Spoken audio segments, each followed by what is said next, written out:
डर के दीवानों के लिए आपका पसंदीदा ऑडियो चैनल हॉरर अनलिमिटेड में आपका स्वागत है। अगर आप असली हॉरर का अनुभव करना चाहते हैं तो हमारे चैनल को सब्सक्राइब करना ना भूलें। हमारी नई और डरावनी कहानियां सुनने के लिए बेल आइकन को दबाएं। अगर आपको हमारी कहानियां पसंद आए तो उन्हें लाइक करें, शेयर करें और अपने दोस्तों को भी डर का मजा लेने के लिए आमंत्रित करें, क्योंकि डर यहाँ शुरू होता है और आपका साथ कभी नहीं छोड़ता।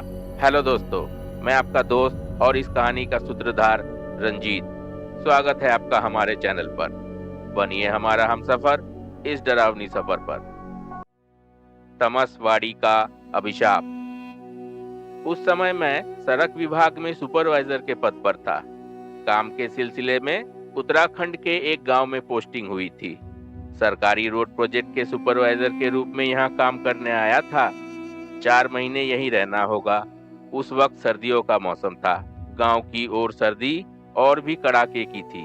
हालांकि मुझे ठंड कभी काबू में नहीं कर पाई। एक दल मिस्त्रियों और मजदूरों का हर सुबह काम में जुट जाता। धातु के मशीनों की आवाज से इलाका गूंज उठता। उस हिसाब से देखा जाए तो मुझे कोई खास व्यस्तता नहीं थी। तंबू के बाहर एक टेबल और कुर्सी रखी होती। मैं वहीं बैठकर समय गुजारता। कभी कभी उठकर काम का मुआयना कर आता। झूठ नहीं बोलूंगा, इस तरह लगातार बैठे रहना मुझे भी बहुत उबाऊ लगता। लेकिन जिस काम के लिए यहाँ आया था वह तो करना ही था। पर जैसे ही थोड़ा समय मिलता या काम बंद होता तो मैं गांव के चारों ओर घूमने निकल जाता। पता नहीं ऐसा सिर्फ मेरे साथ होता है या औरों के साथ भी, लेकिन हरियाली से भरे दृश्य, कच्चे घर, साड़ी पहने ग्रामीण स्त्रियां, ये सब मुझे कभी भी उबाऊ नहीं लगते। जैसा कि पहले बताया, वक्त सर्दियों का था, इसलिए जब दोपहर में सुनहरी धूप खिलती तो कच्ची सड़क पर चलते चलते उस धूप को अपने बदन पर महसूस करने में जो सुकून मिलता, वह मैं तुम लोगों को शब्दों में नहीं समझा सकता। मगर शाम ढलते ही चारों ओर हल्की धुंध छा जाती, मानो धुएं की एक महीन चादर ने हर दृश्य को धुंधला कर दिया हो। स्वाभाविक रूप से गांव में यूं घूमते घूमते कई लोगों से जान पहचान हो गई थी। तरह तरह के विषयों पर चर्चा के दौरान इन्हीं जान पहचान के लोगों में से मैंने एक अजीब बात सुनी। इस गांव से कुछ दूर एक और गांव है जो इस पूरे इलाके में तमसवाड़ी के नाम से जाना जाता है। जो कुछ भी मैंने सुना उससे यही पता चला कि किसी जमाने में वहां महामारी फैली थी, जिससे पूरा गांव नष्ट हो गया। तब से वह गांव वैसे ही वीरान पड़ा है। सच या झूठ यह तो नहीं जानता, लेकिन जो भी उस गांव में गया उसने कुछ अजीब घटनाओं का अनुभव किया।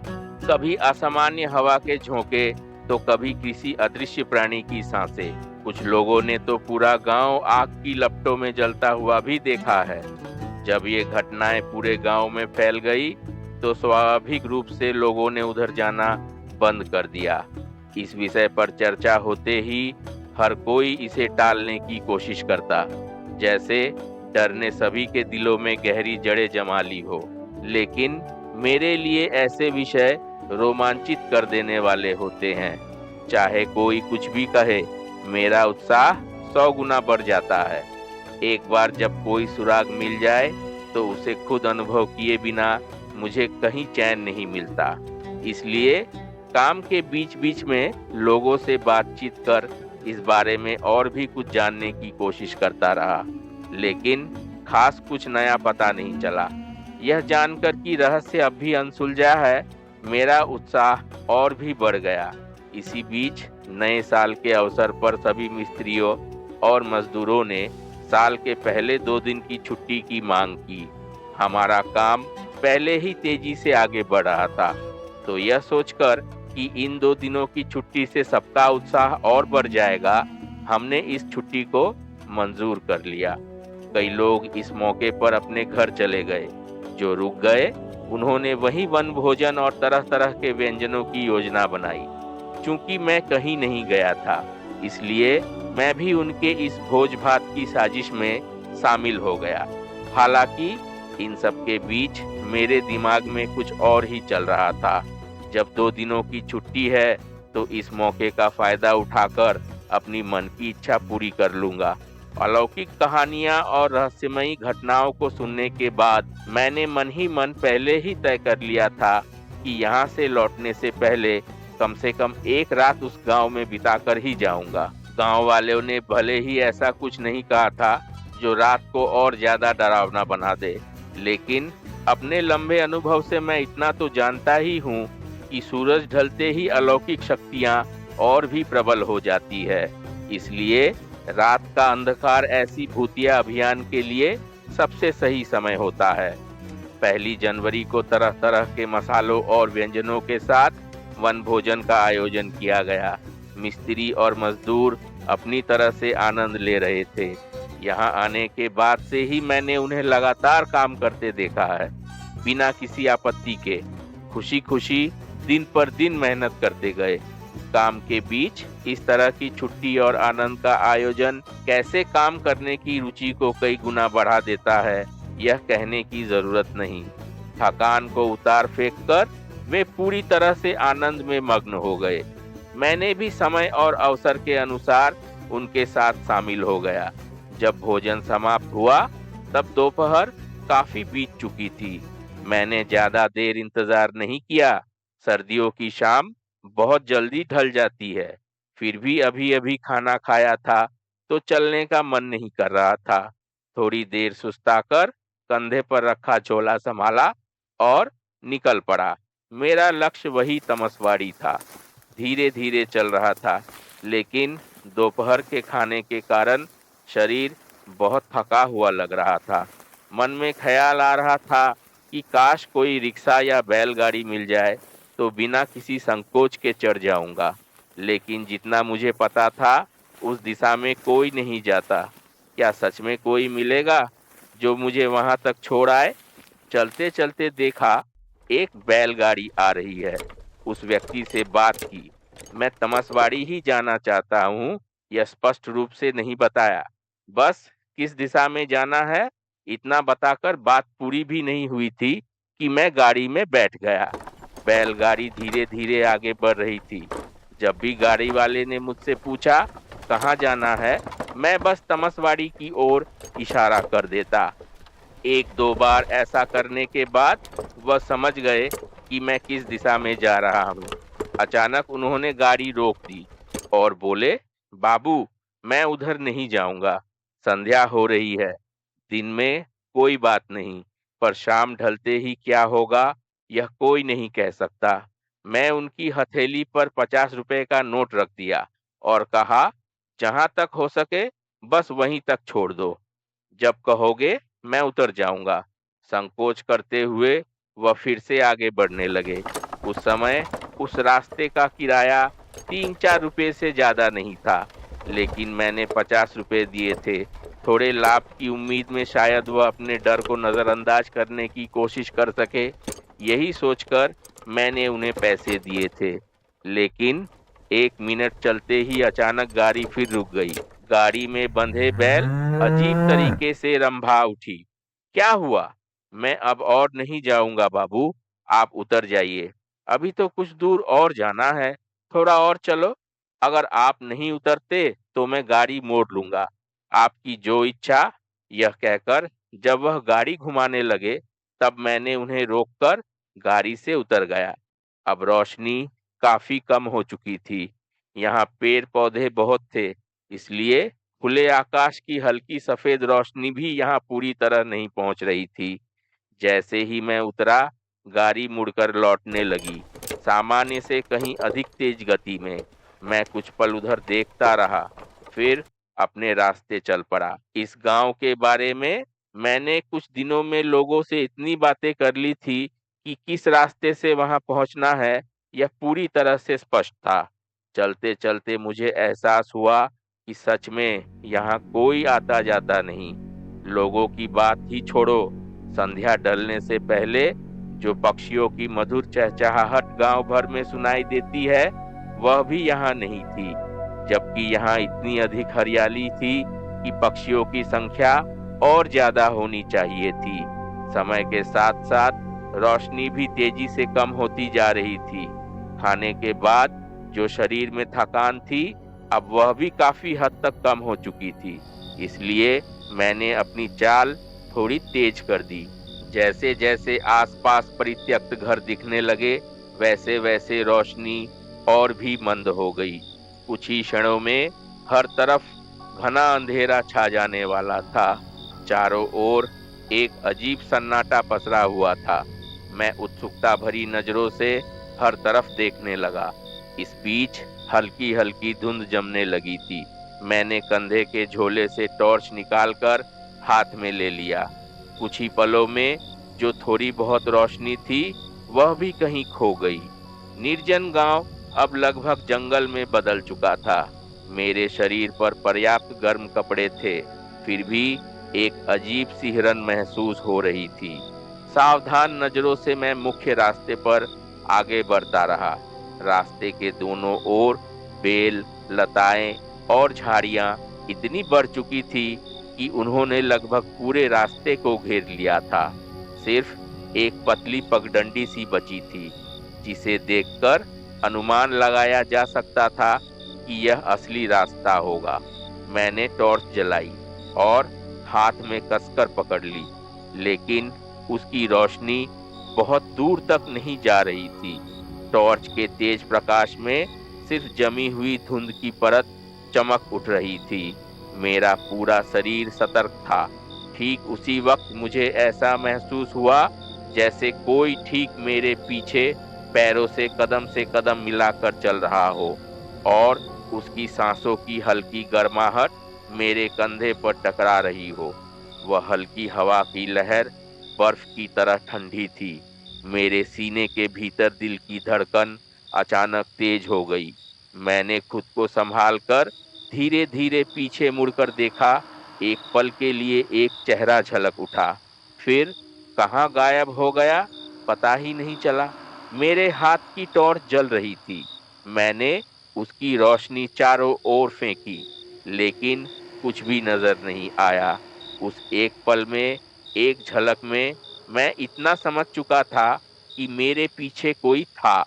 एक ही क्षण में उसका अदृश्य हो जाना मेरे इस विश्वास को और पक्का कर गया कि गांव वाले जो कहानियां सुनाते हैं, वे सिर्फ झूठ नहीं हो सकती।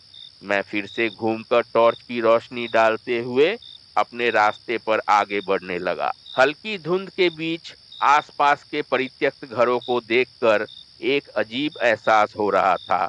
ऐसा लग रहा था जैसे ये जर्जर मकान अपने भीतर इंसानी जीवन के निशान और इतिहास समेटे खड़े हों। घर के सामने जहां झाड़ियां और जंगल उग आए थे, वहां शायद कभी आंगन रहा होगा। उसी आंगन में कभी बच्चे खेला करते होंगे।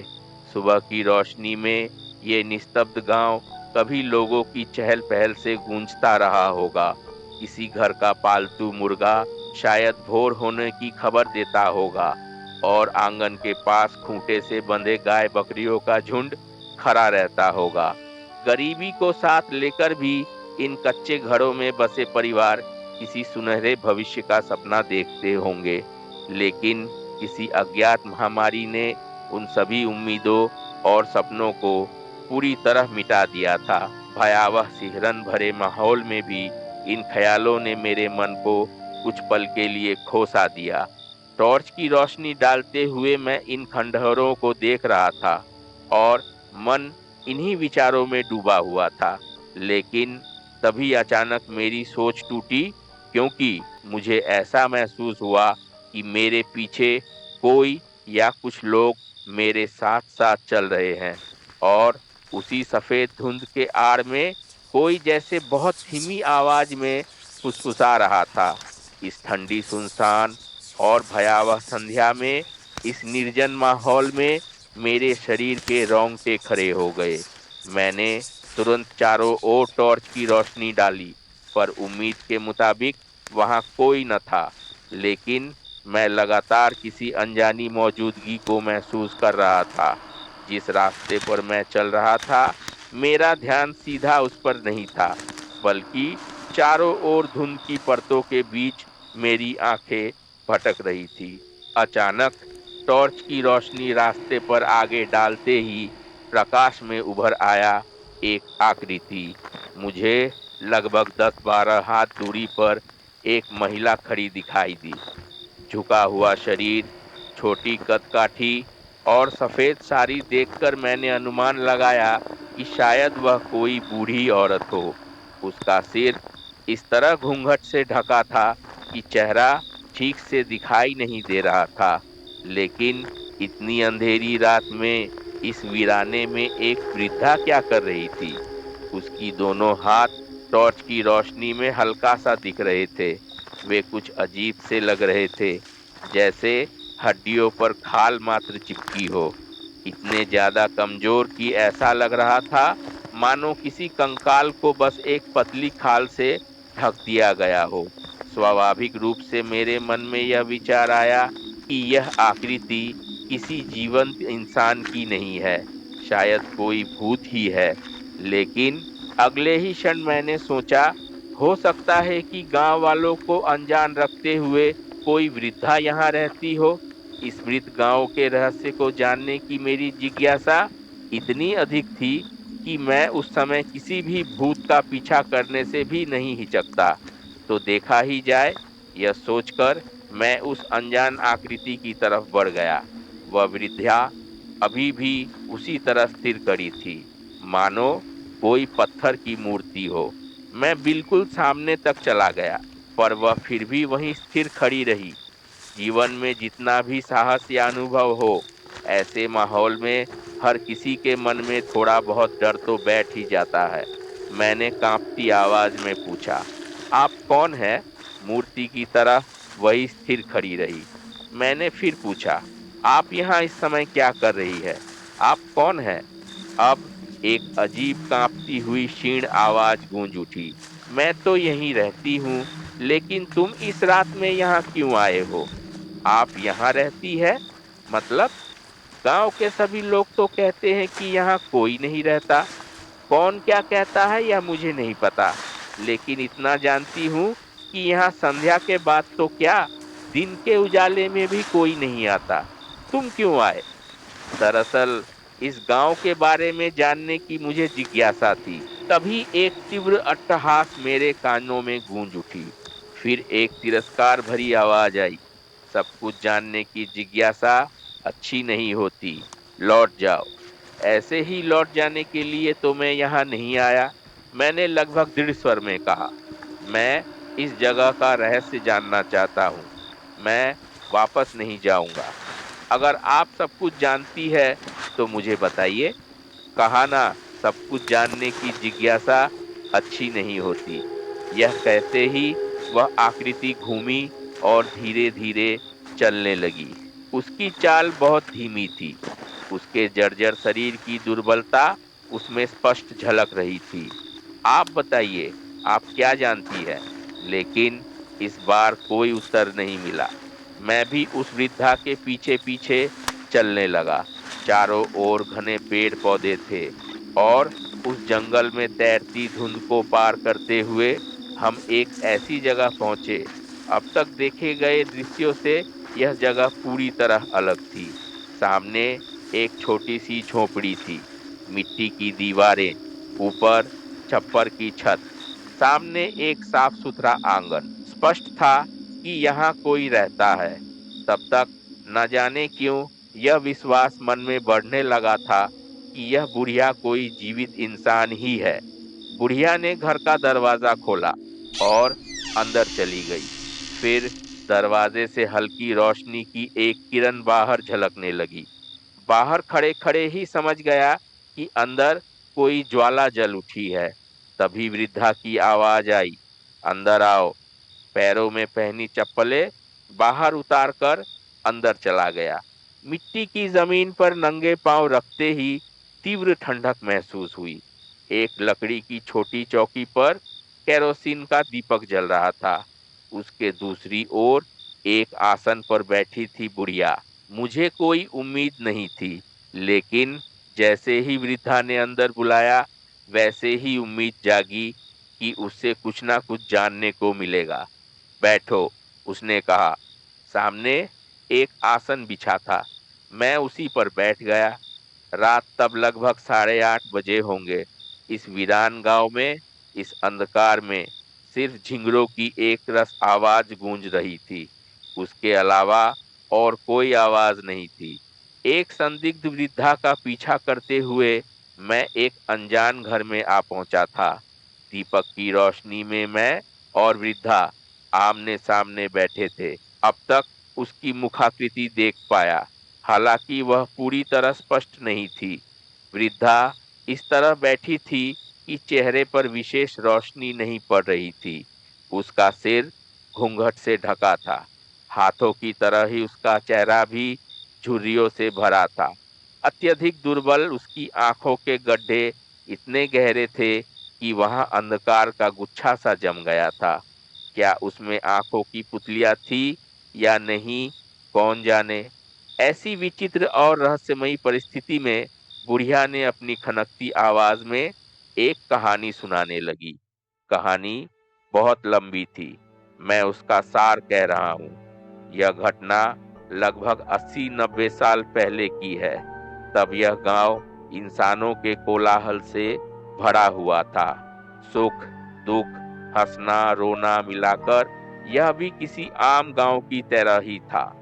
गांव के एक परिवार के मझले बेटे की शादी पड़ोसी गांव की एक लड़की से हुई। लड़की के पिता उस समय के बहुत बड़े ओझा थे।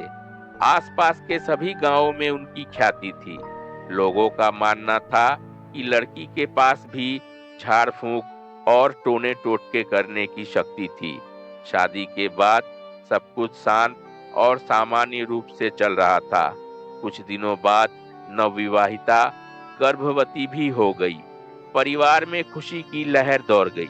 समय आने पर लड़की ने एक कन्या संतान को जन्म दिया। उसके ठीक कुछ दिनों बाद किसी अज्ञात कारण से उसके पति की असामान्य मृत्यु हो गई। उसका शव ऐसा प्रतीत हो रहा था मानो किसी जंगली जानवर ने तेज नाखूनों से उसे बुरी तरह नोच डाला हो। स्वाभाविक रूप से लड़की मानसिक रूप से पूरी तरह टूट गई। उसके बाद से ही गांव में एक के बाद एक मौतें होने लगी और हर एक मृत शरीर पर वही नुकीले पंजों के निशान पाए गए। अचानक गांव में एक अफवाह फैलने लगी। तब के समय में इस तरह की अफवाहें बहुत जल्दी फैल जाया करती थी। गांव भर में यह धारणा बन गई कि इन सभी घटनाओं के लिए ओझा की बेटी जिम्मेदार है।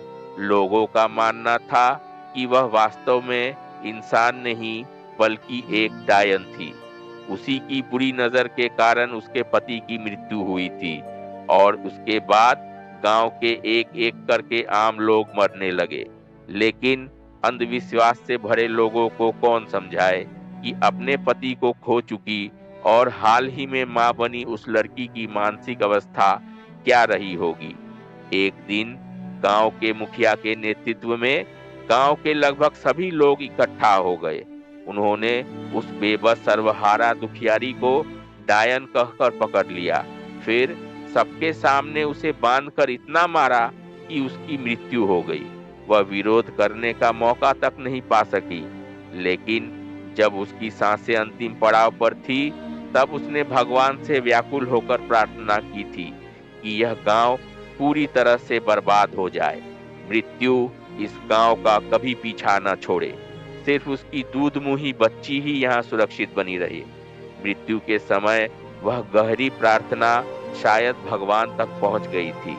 इसके बाद एक के बाद एक महामारी, असामान्य मौतें और अजीबोगरीब घटनाओं की मार से 20-30 वर्षों में यह गांव पूरी तरह खत्म हो गया। शांति कहीं गुम हो गई समय की धारा में। आज यहाँ इंसानों का कोई निशान बाकी नहीं। लेकिन वह प्रबल साप जिसने प्रतिशोध को पूरा किया, वही एक अभिशाप लेकर आया था। उस लड़की की वही पुत्री वह हर विपदा से सुरक्षित रही। कोई भी घटना उसे नुकसान नहीं पहुंचा सकी। लेकिन किसी भी हाल में वह इस गांव की सीमा पार कर किसी और जगह नहीं जा सकी। चाह कर भी वह बार बार इसी गांव में लौट आती। उसकी आंखों के सामने पूरा गांव नष्ट हो गया। एक समय ऐसा आया जब वह अकेली ही इस गांव में रहने लगी। जैसे कोई अजीब घटना उसे छू ना पाई हो। लेकिन मृत्यु तो अंततः सबके लिए आती है। वह भी मौत की प्रतीक्षा में थी। समय के साथ वह वृद्धा हो गई। फिर एक दिन मृत्यु ने उसे भी अपने कब्जे में ले लिया। लेकिन क्या यही सब कुछ खत्म हो गया? शायद नहीं।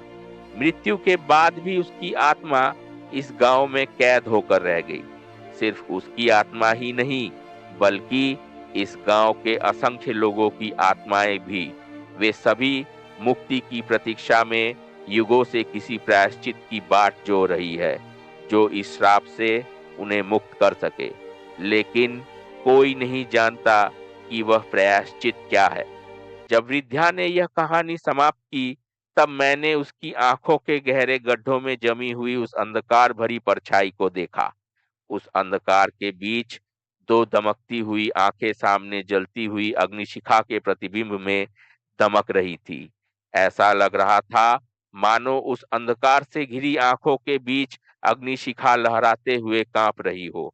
उसी क्षण न जाने कहां से बर्फ जैसे ठंडी हवा का एक झोंका आया, जो मेरे शरीर को छूता हुआ सीधा सामने जलती हुई अग्निशिखा से टकराया और दप की आवाज के साथ सामने रखी दीपक बुझ गई। कहानी की छाया अभी भी मेरे मन पर जमी हुई थी। एक अजीब से सम्मोहन ने मुझे घेर रखा था।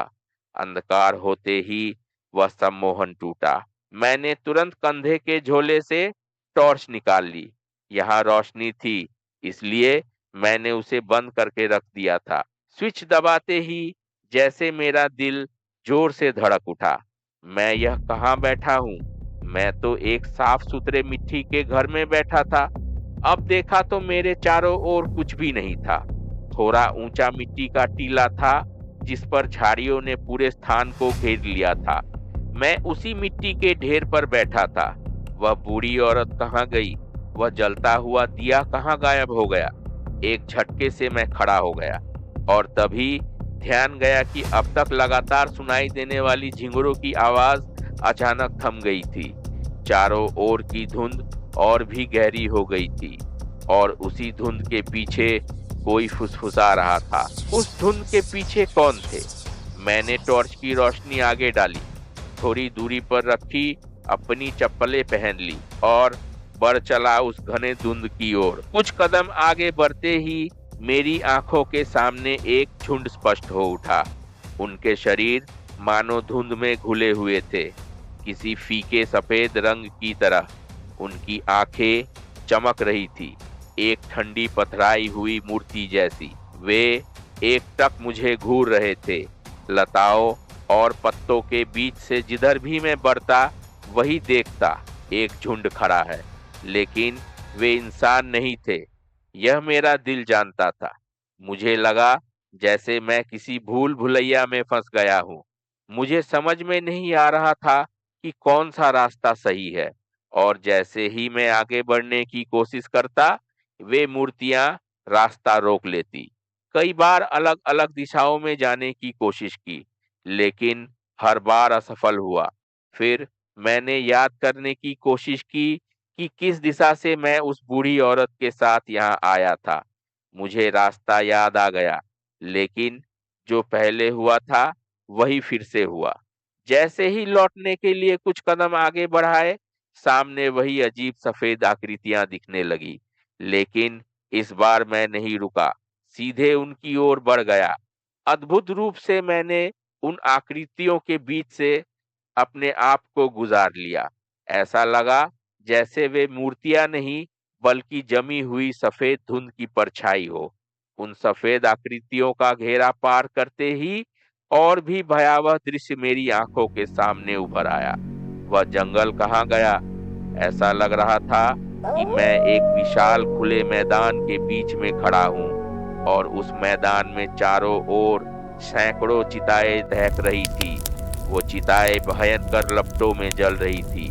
उनसे उठते धुएं के बीच जले हुए शवों की एक भीड़ खड़ी हो रही थी। वे मेरी ओर बढ़ रहे थे। यह दृश्य देखकर मेरा शरीर थरथराने लगा। क्या करना चाहिए? मैं कोई रास्ता नहीं ढूंढ पा रहा था। पागलों की तरह सीधा दौड़ पड़ा। वे जले हुए मृत शरीर चारों हाथ पैरों से दौड़ते हुए मुझे पकड़ने लगे। पहले एक ने मेरा पैर पकड़ लिया। किसी तरह खुद को छुड़ाकर मैं फिर भागा। कुछ कदम दौड़ने के बाद दो और ने मुझे पकड़ लिया, फिर तीन, फिर धीरे धीरे अनगिनत जले हुए मृत शरीर मुझ पर टूट पड़े।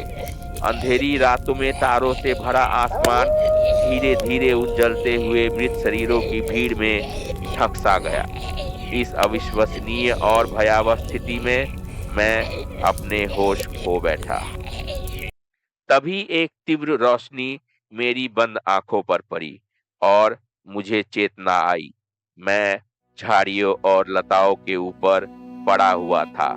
पेड़ों के बीच से निकलती हुई सुबह की तेज धूप मेरी आंखों में पड़ रही थी। मैं कहाँ हूँ पहले तो समझ नहीं पाया। फिर पिछली रात की सारी घटनाएं मन में उमड़ने लगी। मैं उठकर बैठ गया।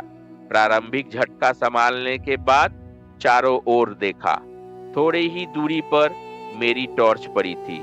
उसका स्विच ऑन था, लेकिन रोशनी नहीं जल रही थी। शायद रात भर जलते रहने के कारण उसकी बैटरी खत्म हो चुकी थी। मैंने उसे उठाया और कंधे के झोले में डाल दिया, फिर चलना शुरू किया। सामने वही रास्ता दिखा जिससे मैं कल यहाँ आया था। पिछली रात के भयानक अनुभव को मन में समेटे हुए मैं वापस लौट पड़ा। इसके बाद जब तक मैं काम के सिलसिले में वहां रहा, कभी भी दोबारा तमसवाड़ी गांव में जाने का मन नहीं हुआ।